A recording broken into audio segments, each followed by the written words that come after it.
What is going on, people? It is Ben McCann. We're chilling at Wawa right now. We just filled the van up. Got her all filled up. What up?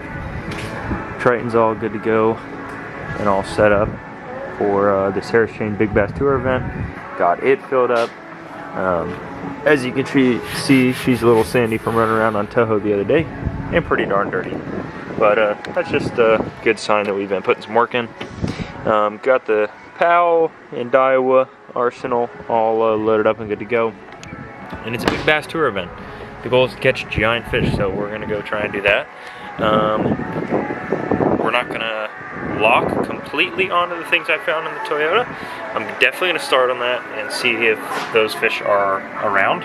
That was roughly 2 weeks ago. I did see some really big fish there. I saw like one that was probably 8 something, one that was like 7, 6, 5s, 4s, 3s, all that crap. So start in those areas. Just gonna get in there early, power pull down, stay real quiet, stay real stealthy, fishing solo, make sure I got my net ready, and hopefully get a crack at 1 or 2 or 3 real big fish. That would be great. If not, we'll just keep jumping around doing our thing. Like I said, I'm not going to lock to those patterns, so I'm going to make sure I keep an open mind and go, just go fish. The goal, I guess, for this whole thing, since it's a 3-day event, it's Friday at, what, 1:49 right now? 1:50 probably? 1:52. 1:52 in the morning on Friday. I'm going to drive there. It's about a 2-hour drive. I'll get there roughly 4 o'clock. And then just get all my stuff rigged up and then get out on the water and make sure I'm where I need to be when it's fishing time. I've had very little sleep, long work days, but I feel still perfectly fine, ready to go. So we're going to get up there and fish for hopefully just a couple big bites a day. The goal for this thing, I guess, is just to be cash 1 check a day. I think is a good goal, good solid goal. Try and catch 1 check a day. We're not going to get too greedy with it. We're not going to try and lock our eyes on, try and win a boat. Usually you don't do well or win if you actually like lock your brain on, I want to win. Because usually what's going to happen is you're not going to catch fish right away. Or you might, but then it might get slow and this and that, whatever. And if you have it in your brain that you need to win, or you need this or that, and just like just about any tournament, almost every time I do good is when I just put it in my brain, just cash a check. Because then I start catching fish, and I'm like, that'll do. Yeah, that'll do. And then it just takes care of itself. So we're going to go out there, try and catch fish, and try and catch a check a day. That's going to be the goal. If we do better than that, great. If we do worse than that, then hopefully we catch like 2 or 3 checks one day. If we cash no checks, that'll suck. But the goal is to cash at least 1 check a day. So we're going to hit the road, and I'll see you on Harris Chain in the morning.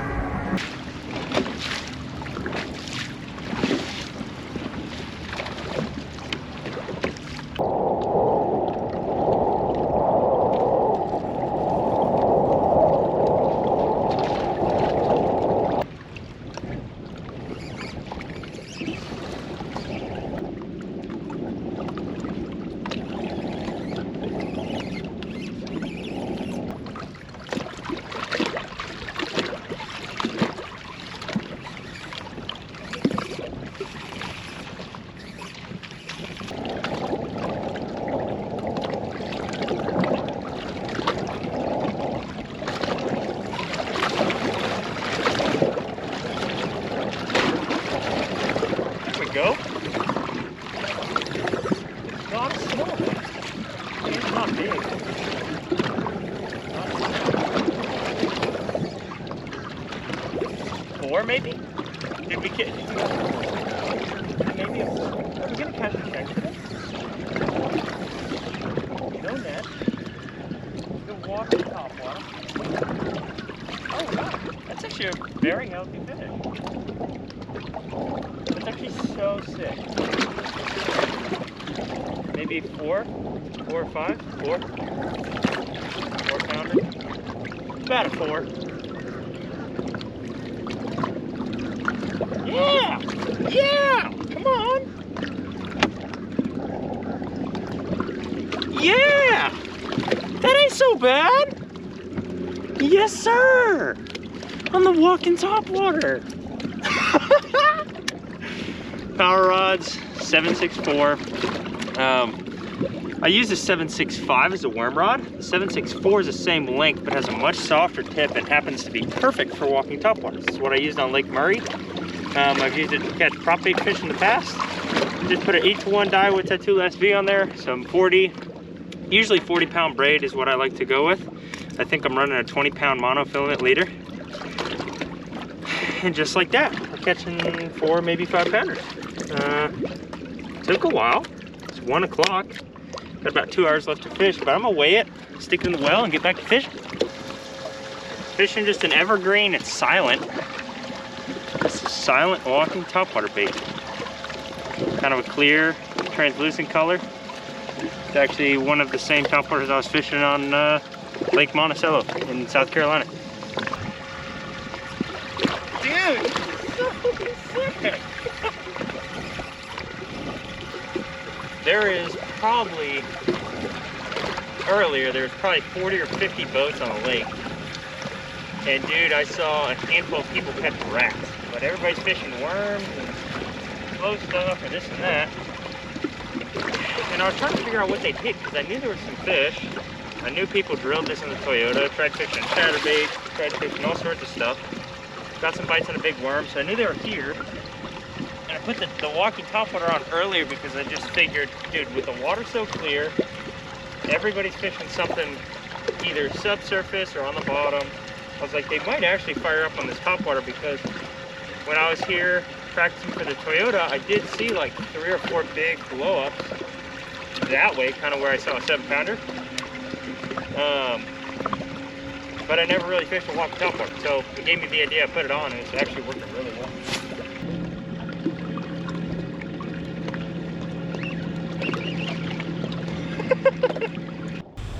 I just wanted to give you guys some context before this clip played. You can see my walking topwater rod's laying on the deck right now. I landed it on a really long cast in the reeds in front of the boat, got stuck and couldn't get it out, so I picked up my prop bait to kill some time before I got it unstuck, and then I pulled out my phone to check the weights of the hour and see if it was worth weighing my big bass in or not. While my walking topwater rod was stuck, a bass ate the walking topwater off the reeds, and then you can watch what happens next.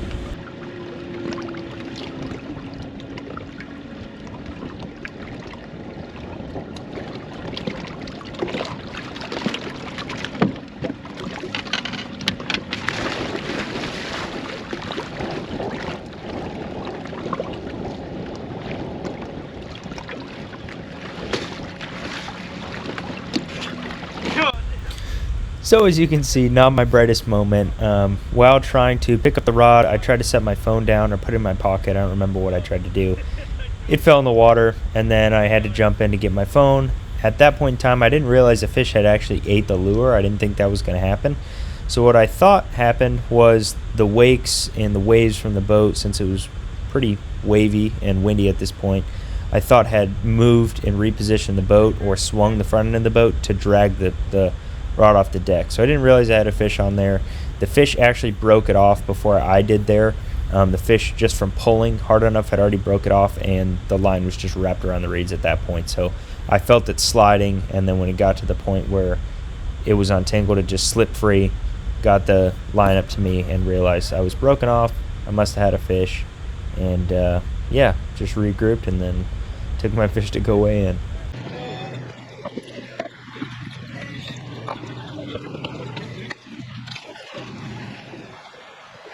Time to go take her to the weigh-in. All right, so they're making me use my own bag, which I just took mine out of the boat, so now I have to I borrowed some guy's bag, thankfully, so I can weigh in.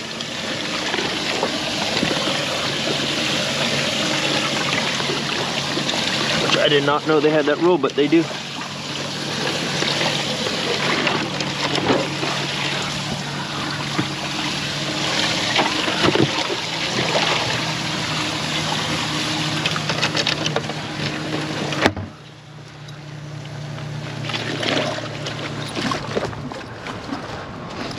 A bag. Step around for me.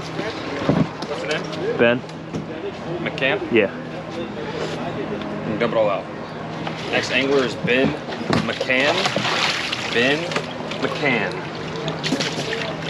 Good fish, Ben. Thanks, boss. Thank you, sir. Current bottom weight is 457. What's your guess?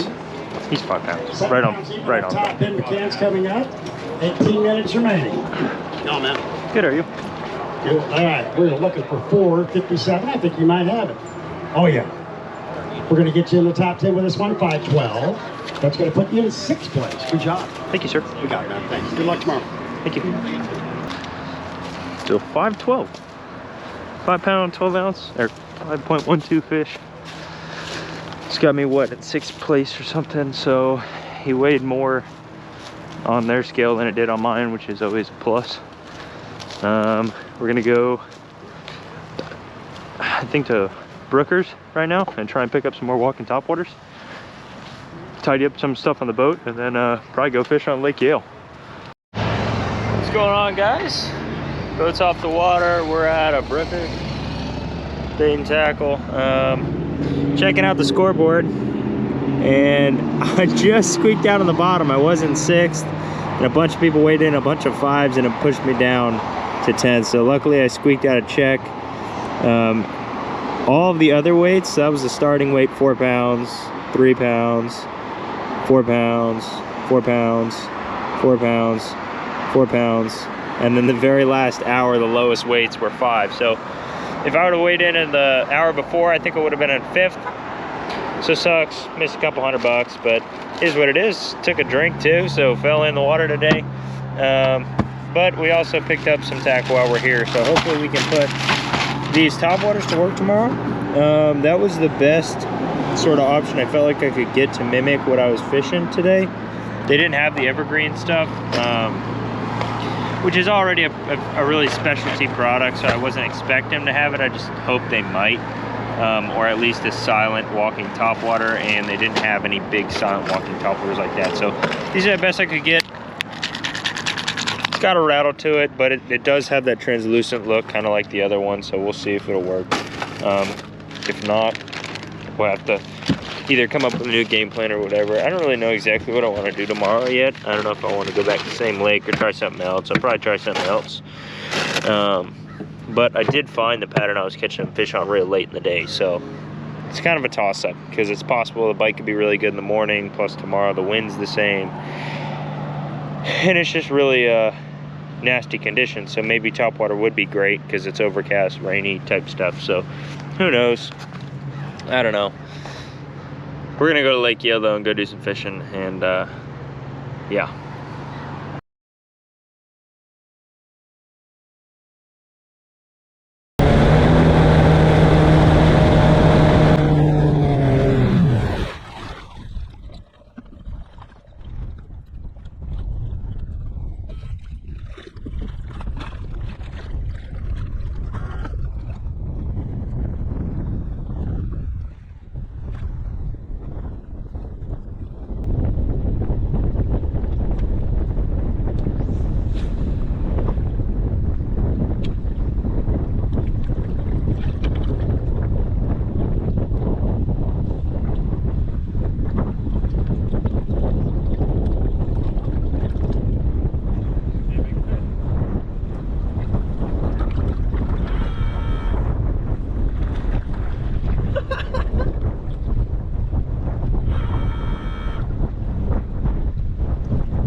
Not bad. 4 pounder maybe? Oh no, it is not 4 pounder.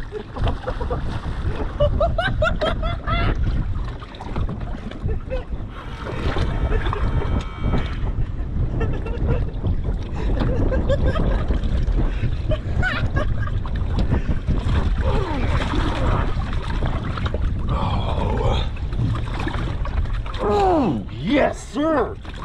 Golly, finally this stupid big bass tour, man. I don't catch anything over like 2 pounds yesterday. I've literally never touched a shoreline in my entire life. I said it. Dude, it's cold, I'm barefoot, shoes in the car are wet, it's freezing, I hate this type of fishing. Screw it, let's go fish, let's just go fish. Went into two parts of Griffin I've fished in the past. Sucked. Just wrong. and that's a really healthy one. Pull up here, catch a 6, 5, 6, at least 5 on that Power Rod 7.55. Killer chatterbait stick. Look, I've fished a ton of rods. Honestly, the Power Rod 7.55 for chatterbaits, Power Rod 7.24 for swim jigs, 7.65 for worms, 8.06 for frogging and punching. It's all you need. Handful of rods, but beautiful start to the day. This fish is over 6. Finally, I'm gonna win some money. Just on that little jackhammer, and man, that is why I fish at Power Rods. I've caught several 8s on that Power Rod 7.55. Jam that hook in there. That's how you do it. Honestly, it might go 7 on their scales, so that's perfect. So perfect for us. Gosh, I love that. It's gonna win me some money. Oh, heck yes. That's exactly what I needed.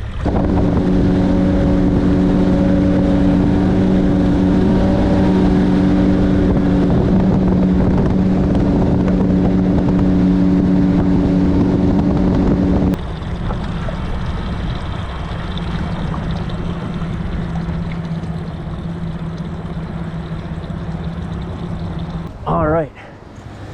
Well, there's no shot it's gonna win Big Bass of the Hour because I'm gonna just wade in a 7.4 something.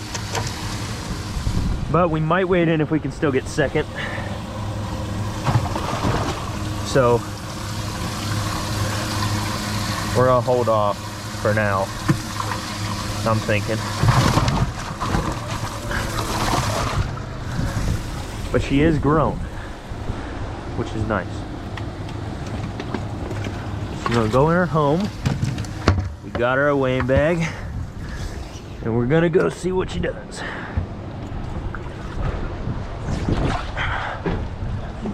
I kind of want to wait. Oh, you want to wait? All the way to the back, Ben. Grab Just your wait. paddle, put it down in your bag, we'll get you up in the shore.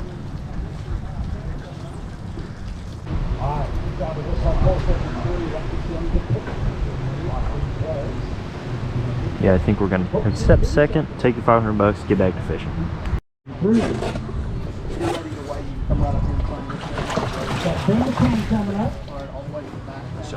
Thanks, Paul. Can I just leave that bag there? Is that fine?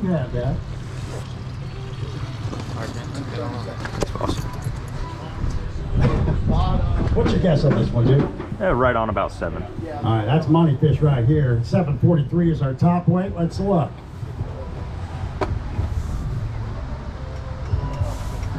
That is money 720. Second place, just earned yourself $500. Am I allowed to hold it up? Absolutely. You're gonna see blue feet on the stage. Go stand right there.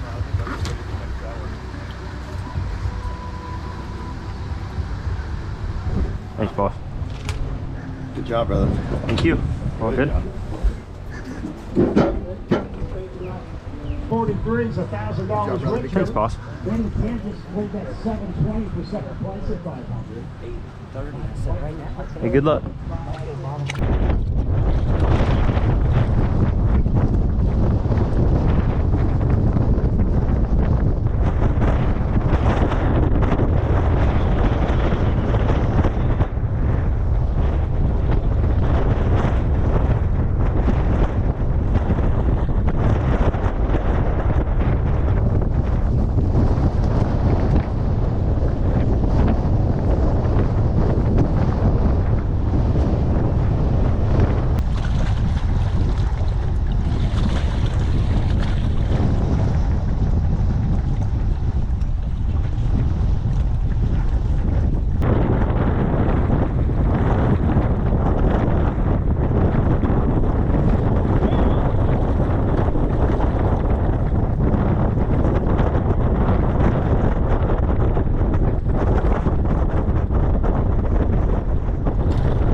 to you by Sims.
Been catching a bunch of fatty 2-pounders.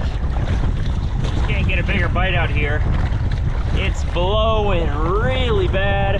Just fishing a jackhammer with a paddle tail, something that's gonna make a lot of commotion, whatever it's called. And it's been working. Still chucking that power rod, 7.55. It's 2:08. We'd have to catch a fish in about the next 10 minutes to be able to weigh it in.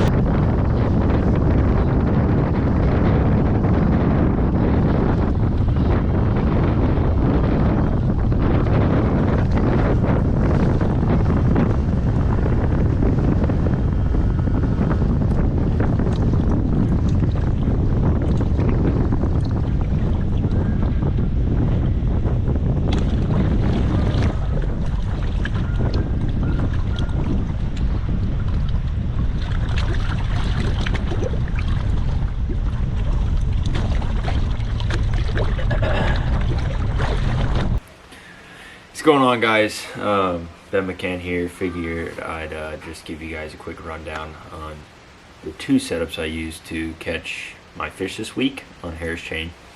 I didn't have a crazy couple of days, but I did catch a bunch of fish day 1 and day 3 of the event, so Friday and Sunday.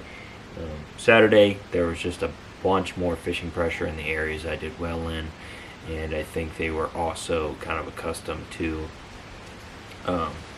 the technique I was doing there, which I think made it a little tougher, and it just didn't work out as well. So I'm going to show you the technique I used today and the technique which was what I used to catch a 7-pounder. I also kind of wish I found that technique earlier in the week and was doing that, because it worked really well today, and today was 35+ mile-an-hour winds and a just tough fishing day. So I'm going to show you guys that, and then I'm going to show you what I kind of used to kick the tournament off. Let me grab my other rod out real quick. The technique I used today was pretty basic, pretty straightforward, and I think something that a lot of guys do on Harris chain. It's just fishing a chatterbait. I was fishing a chatterbait through eelgrass, this type of like moss grass and hydrilla, and some coontail as well. I fished it on a power rod 7.55, 20-pound fluorocarbon, a Daiwa, just a Daiwa Tatula. I think it's 7-to-1. Yeah, 7-to-1 Daiwa Tatula with 20-pound Seagar. Red label. That was all I was fishing on a power rod 7.55, which is a 7'5" 5-power rod, and it's got a very nice tip to it, and then it has a good bit of backbone. but not like worm rod backbone, like hard bait backbone, if that makes sense. So you might not really be able to see it all that well, but you can see it's got a nice big curvature to the tip. It's a sick chatterbait rod. It's not a glass rod, although I do have a Power Rods Max, which is like more of a glass rod that I do fish with chatterbait sometimes, mainly if the fish are very like lethargic and slow and they're slapping at it and they're not really eating it, because I don't want to pull it away from them. So that's when I'll fish like a glass rod, but or if I'm not around grass, or if I want to fish a lighter line on a chatterbait. But my standard chatterbait setup is going to be this 20-pound Seaguar Red Label on that Darwood Head 2 Low 7-to-1, Power Rod 755, and then just a jackhammer. That's a really well-known color in Florida. Is just a I think it's the golden shiner color jackhammer. As you can see, I have a little hook pin that comes off the hook there, or a bait pin that pins the bait to the hook a little better too.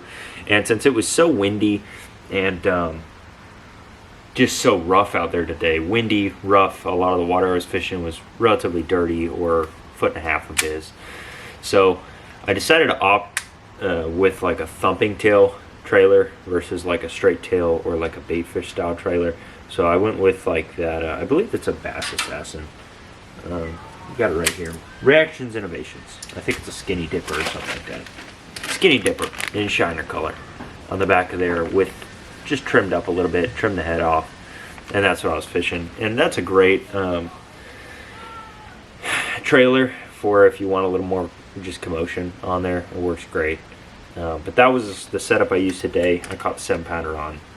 I also caught like a 3 and a bunch of 2-pounders. I probably had about maybe 17 pounds, maybe a little more, about 17, probably about 17 pounds fishing that today, somewhere in there, 15 to 17 I'll say, fishing that today. So good bite, caught a bunch of fish, got a big bite on it, and that was that setup. Friday, when I started the tournament, I started on stuff I found while pre-fishing for the Toyota, and that was around much cleaner water. I was fishing around bedding fish, and the water was clean and it had a lot of fishing pressure. I started with big worms. I started with swim jigs on fluorocarbon, flukes, all sorts of stuff, and I caught some fish, but nothing was really picking up. I was fishing around a bunch of boats. I'm watching a bunch of boats fish. Nobody's really catching all that much, and I wasn't either. And I was around fish. I knew there was fish there. I'd seen them in pre-fishing, and I could see some when I got up real shallow.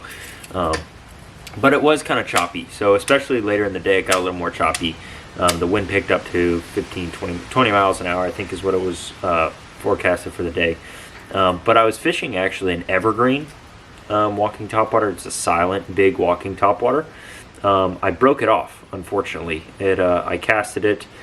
You're going to see the video where I fall in the water. That was while my walking topwater bait, I casted it with the wind on my back. So far it landed in the reeds on accident. And I casted it so far I lost track of it in the air because it's like a translucent color and the sky was kind of like grayish too, so it just kind of disappeared on me. By the time I saw it, it was like already in the reeds. So then I pulled tight, tried to get it out, got it stuck, couldn't get it out, so I laid the rod on the deck because I didn't want to blow out the area. And then while it was laying on the reeds, I think since the wind was blowing against the reeds and it was like shaking the reed heads, I think a bass actually ate my topwater off of the reed, because then my rod almost got pulled off the deck, but I was power pulled down, the boat didn't move. And looking back on the footage, a fish definitely had it. So fish grabbed it, broke that topwater off, which was a big part of why I was getting bites on that, because that evergreen topwater, I think it has a slight rattle to it, but it's essentially silent. It's not loud. So I was fishing that. After I broke that off, I swapped over to these. This was all that Brookers had, were these Strike King. It's like a sexy dog, but a really big one. And that was the closest thing I could get to size-wise and the color.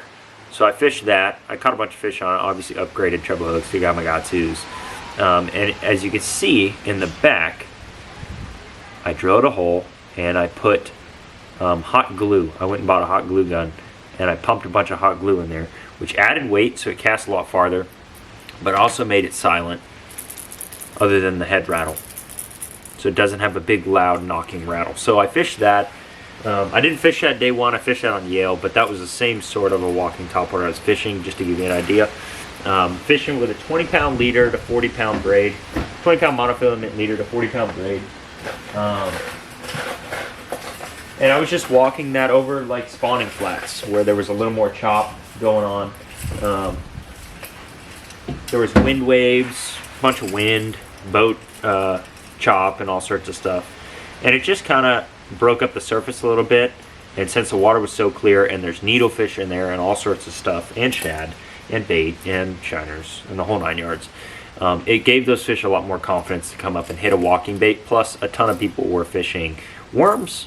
They were fishing chatterbaits, swim jigs, all sorts of stuff, traps, jerk baits, everything, which is all subsurface or on the bottom techniques. So the fish were getting a really good look at, I feel like, a lot of the baits. So when I swapped over to walking topwater, I started getting bites instantly. I was like, oh wow, okay. And stuck with that till I caught the 5.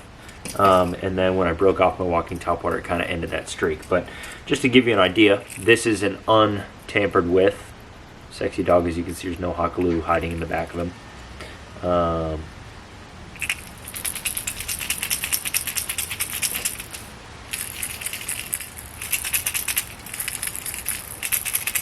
Much quieter. So that's why I hot glued that.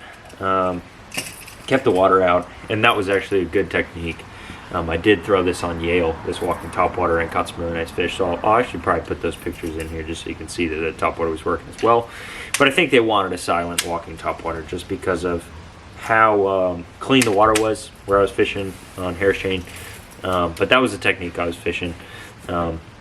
Big walking topwater around clear water, spawning flats where fish were shallow. They were getting a bunch of pressure, but they kind of, I guess, had the confidence to come up and hit something off the surface as long as it looked like a bait fish or needlefish, which they were chasing. What I was fishing that on was a Daiwa Tatula SV, 8-to-1 gear ratio reel, 40-pound braid, 20-pound monofilament leader, like I said, on a power rod 7.64. I think I already said this earlier in the video, but it's 7.64. Just has a softer tip, which is all I'm after if I'm fishing a walking topwater. I want a pretty stiff rod that can handle chucking around a really, really heavy bait like that and launch it like a big, juicy topwater. I want a rod that's beefy enough to actually chuck it around with ease, but I also want enough of tip to where when a fish eats it, I'm not ripping it out of its mouth, I'm not bending treble hooks wide open and stuff like that. So that 7.64 actually fits perfectly in that little nook of rod to fish a walking topwater on, or any sort of a treble hook topwater bait. Especially since it's 7'6", you get a good bit longer casting distance with it versus like a 7-foot rod or 7.3 rod or something. So I was fishing that. I also did catch some fish on just a Prop X walking, or a prop bait over the spawning flats. Caught some, they just weren't as big.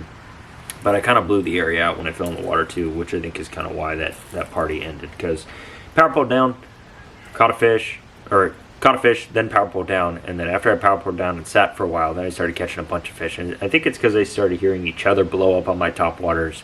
I was catching them, and I think it just kind of riled the area up and got them eating. And then when I fell in the water and broke the top water off and everything, I think it just kind of killed the spot. So anyways, those are the two setups I used this week to catch a 7 and a 5 pounder, win a couple $100 in the Big Bass Tour, and catch a bunch of fish. So anyways, thanks for watching, guys. If you enjoyed the video, please like, comment, subscribe, whatever. And I'm going to try and get some more content out soon. And I'm fishing a bunch of tournaments this year, so stay tuned. And I'll see you in the next one.